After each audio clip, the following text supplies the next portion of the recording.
Hi, I'm Fred. Today we're going to build a cheap and easy AFK iron farm on the Forever Bedrock Realm. Stick around. Alright, I'm over here at my hostile mob farm. It may not be a smart idea to build an iron farm underneath this, but I can't see why not. Tell you what, if it doesn't work out, I'll move it. But still follow these directions when you're building your own. We're going to need a bunch of stuff. So we need 20 beds, 10 workstations that are solid blocks. I'm using fletching tables because they are cheap and easy to use. If you want to have twice as much villagers, use 20 fletching tables, but you need 20 beds no matter what. You need some water, you need some lava, you need some blocks, you need some leaves, fire, hopper, glass is optional, but I like it. Some signs and some chests. The scaffolding and dirt are just there to help us along the way. So let's put double chests on either side, and then we get distracted by the wandering trader. Go away, guy. 2 hoppers into each chest. That way whenever thing dies, it just shoots off that way. For right now, I'm going to put in glass to hold the signs that will hold back the lava. The reason I don't want to build the entire kill chamber right now is I'm absolutely certain that if I did that, I would drop a villager or 2 into it. And quite frankly, I've already got a... Villager's going to be hard. I'm just going to put it to you. The hardest part about this build is getting villagers into it. Okay, so from this point, we are going to build up just a couple of blocks. We don't need to get too high. So on top of this, we put a couple of more glass blocks. That's where the lava will be, and then we'll start a platform one above. So now we're going to build a very large, strangely shaped platform. So this platform you're going to build first is going to be starting in this corner, 10 in each direction. Okay, so there's our 10 by 10 platform with one corner notched out. Now on this side, we'll put another row, and then we're going to build a 2 by 10 platform on the other side of this little section here. Creepy. Okay, now that you have this in, you don't actually need this block in here. We're going to need to build a wall. It's going to do one layer first, just to start off with, so we can see the entire outside dimensions. Okay, so this will be where the golems spawn in. This will be where the villagers are. You'll notice I didn't finish this wall. That's because that's where our workstations go. Okay, along this wall, we're putting in workstations. So we build this up. We run out of blocks. We go get more blocks. I am trying to get some more bee nests. If you have oak or birch saplings with flowers one spot away, including on the diagonal, they'll be more likely to spawn in any biome with a bee nest on it. I've got a couple that way. However, the bees like to fly into the fire and burn themselves to death, so I've got 3 bees nest and I think only 2 bees. So I'm trying to get some more because they keep trying to kill themselves. And succeeding. Let's see, do I have any stone? Yeah, I got a few stone. If you haven't yet built the cheap and easy hostile mob farm, link in the description, go ahead and do that. Okay, you're also going to want to light this up because they will be stuck in here and we don't want it dark so they die.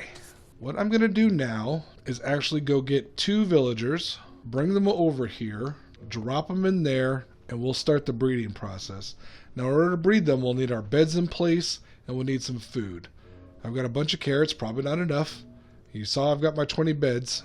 So I'm going to get the villagers in here, and then we're going to put the beds in and start the breeding process while we're making the rest of this. My plan is to grab both these farmers into a boat and use a lead to just drag them off over there. I'm sure it's a good plan. Neither one of these have been traded with, which means that they'll pick up the Fletcher table just fine when we get there. So we put the boat there. Let me get through here. Dang it, buddy. Get out. Come on. I mean, meow.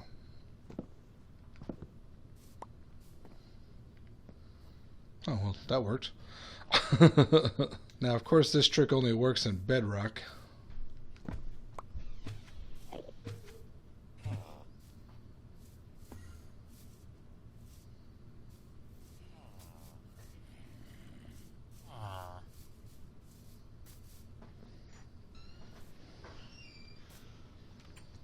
Alright, well, I accidentally got them both in here, so that's a good start.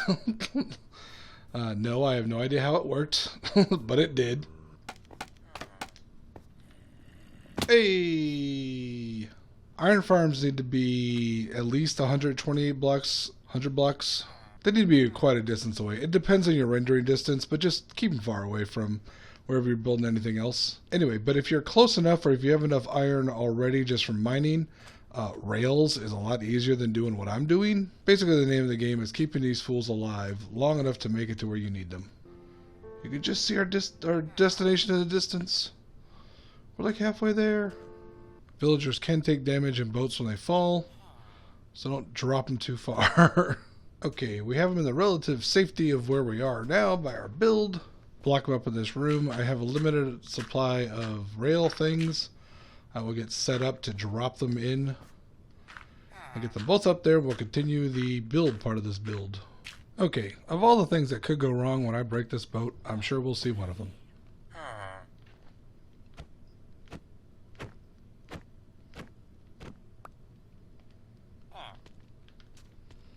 Oh, well, that worked out well, better than I expected.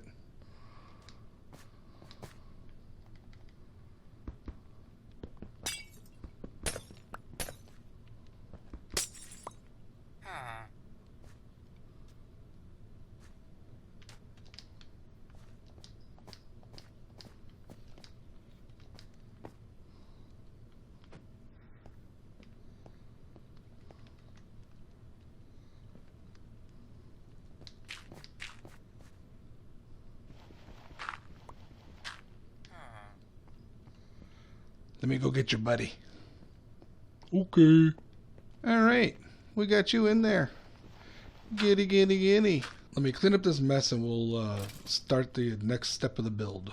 Okay, the next step is we need to create a taller wall around them. Eventually we will roof this over at this height. But right now I need this space to put the beds against. Okay, before you place the bed, make sure you don't have any other beds within, like I said, 120, 100, 64. Large number of places. There is an exact number. I don't know how it is. I think 100 is minimum. So what you're going to do is do 4 rows of temporary blocks against this back wall. And then just get ready to bed. Doesn't matter what order you put them in. Doesn't matter what direction they're facing. Probably. But this is how I do it, and it seems to work. Great, my respawn point is up here. That's helpful. You can see the first one already got linked up, and you can also see that they are both now Fletchers. We're going to take out those temporary blocks. Before we do that, we're going to give them some food, because we need them to breed up.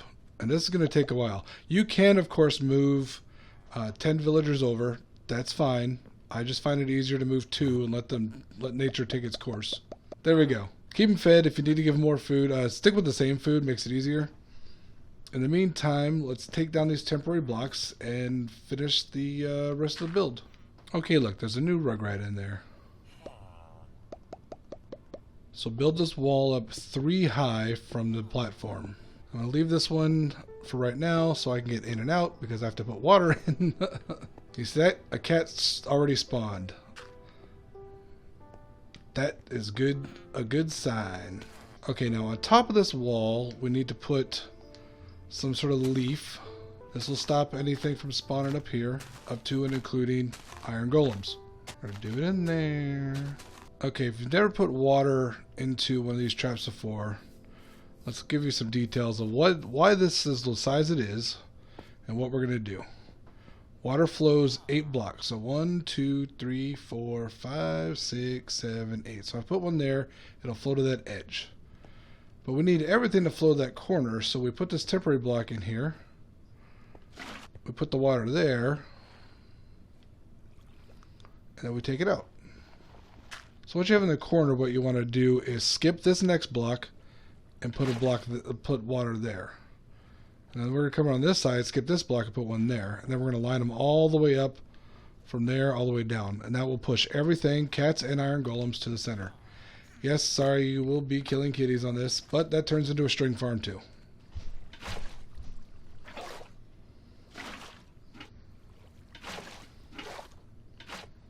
Okay, now we have all of our water flowing in. Block that up. So at this point, all we're doing is breeding up the villagers until there's at least 10 of them in here. You won't get an iron golem until all of these villagers have grown up and worked at their workstations. Now that we've got them working at it, let's go here and finish our killing chamber. So we put our 2 blocks there. Make sure you do this in this order. You'll see why just here in a second. Go ahead, put your lava there. Despite all evidence to the contrary, these 4 signs, wooden signs, will hold up 4 blocks of lava. So we put these 2 down, and now we put I always want to call them fireplaces or fire pits. They're campfires. It says it right there. The campfires are necessary to make sure all the kitties go bye-bye. Because if the kitties don't go bye-bye, then you got problems. It'll destroy your rates.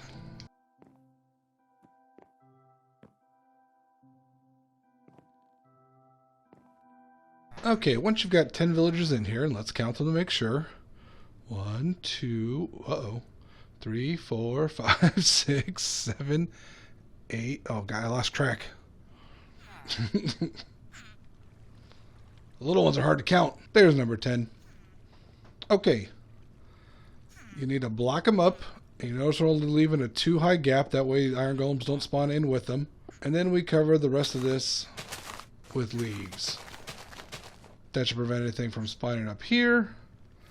Now, once again, all of those little babies need to grow up, move out of the house, get a job, and then iron golems will spawn in here and shoot down. You can see we're already getting string from cats. And the thing of it is, with these farms, when you start getting cats in, it means you're ready for iron golems too. Now, as far as whether or not it's safe to throw down a bed real quick and sleep, it should be fine. If they link to it, you just break the bed. Just a few Minecraft days later, and we're getting iron. I don't even know how long it took because I wasn't paying much attention, and there's already a bunch of iron in here by the time I figured it out. 21 iron like 20 minutes after I last spoke to you. It's a good farm. That's what I'm saying. It's cheap. It's easy. What makes it cheap and easy? A review of the Cheap and Easy series. All of these farms can be built without going to the Nether. That's the important part. Could I have done part of this with going to the Nether? Yeah, you know what would have been easier? Using like a bubble column with some soul sand to get the villagers up there. I didn't have to go into the Nether to build this or any of the other Cheap and Easy build series. Let's go check out the Hippity-Haps on this server. Let's see, I can't fly, which means maybe someone's about to join. It's kind of telling that the entrance from spawn, you walk into the shopping district, and the big central feature of this fountain don't face where you're coming into the shopping district. They face this house. Dan and Kay, it's not all about you. Turn the letters around. Come on!